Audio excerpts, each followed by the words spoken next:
set different ways on the touch screen. It's really easy to operate. And the next part is our main machine.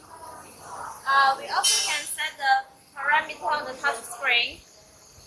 The product after weighing, it will fall into the bag former.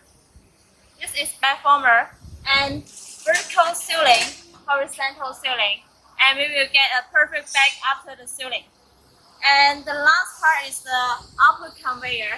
We can send the product into the boxes, which can save the cost of the labor.